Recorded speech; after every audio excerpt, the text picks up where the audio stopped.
Olá, eu quero hoje conversar com vocês sobre um assunto bastante interessante, que é uma análise do Harry Potter sobre o aspecto psicológico, né, do filme Harry Potter.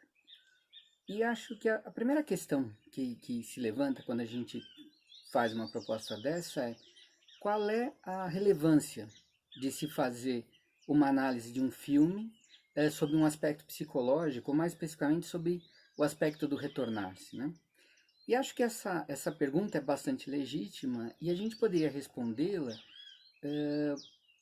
argumentando que os mitos, ritos, histórias que de alguma maneira fazem bastante sucesso, eles têm algum tipo de repercussão na nossa psique. Então a gente poderia dizer que eles têm algum tipo de repercussão no nosso inconsciente e como ele teve um sucesso bastante grande, a gente poderia propor que teve uma repercussão bastante grande nesse inconsciente coletivo nosso. Então, daí a legitimidade, a importância, ou talvez a relevância de fazer uma análise desse tipo. Da, colocado isso, ou posto isso, eu quero abordar a visão do Harry Potter sobre dois aspectos. O primeiro aspecto como a jornada do herói, e aí mais especificamente falando da relação do herói com a sua sombra. Né? Então, pensando no Voldemort como um aspecto da sombra que de alguma maneira num determinado momento foi deixado para trás. E num segundo aspecto, falando do Voldemort como aquilo mais especificamente a psicanálise vai tratar como o retorno do reprimido, ok? Então vamos começar um pouco falando, entendendo como que a gente pode entender a figura do Harry Potter. O Harry Potter ele é chamado ao longo de todo o filme como o menino que sobreviveu. E nesse sentido, desde o início ele é colocado como uma figura mitológica, né? Então vejam, Cristo é o menino que sobreviveu, assim como Moisés, assim como o próprio Édipo. A história do herói ele sempre passa por uma criança que passa por um perigo muito grande, que não é cuidada pelos pais e que a partir disso então ela vai percorrer a sua própria jornada. E qual que foi aqui que o Harry Potter sobreviveu? Isso é muito interessante. Harry Potter sobreviveu a um embate entre a sombra, que era Voldemort, e a sua mãe, que a gente poderia simbolizar como amor, né? Desse embate da sombra com o amor materno é que nasce o herói, né? Que nasce o herói Harry Potter e que nasce já com uma cicatriz.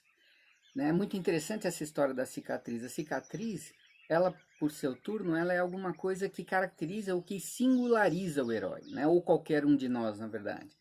As cicatrizes que nós temos, uma coisa que a gente pode pensar sobre elas é que a cicatriz é absolutamente nossa. E ela é decorrente de uma história que só nós vivemos. Né? Então, aquela cicatriz, ela singulariza o Harry Potter e ela, de alguma forma, representa o nascimento do herói. Na hora do nascimento do herói, do Harry Potter, do herói simbólico, o que acontece com o Voldemort? O Voldemort, ele é reprimido. A gente pode entender o Voldemort como uma sombra, que naquele momento do embate com o herói, ele é reprimido, ele é recalcado. Né? É algum conteúdo do inconsciente que vai ficar novamente no inconsciente, ele é mandado de volta para o inconsciente.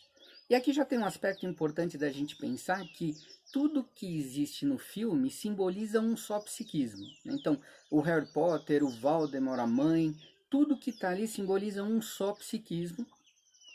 E o que nós estamos comentando aqui são a dinâmica dos conteúdos desse psiquismo.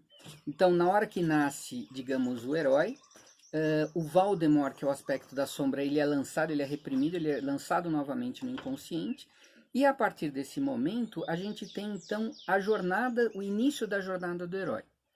E aí o que é muito interessante a gente pensar é que ao longo de cada um dos capítulos da série, esse herói ele vai passando por um processo de conhecimento, ele vai passando por um processo de amadurecimento.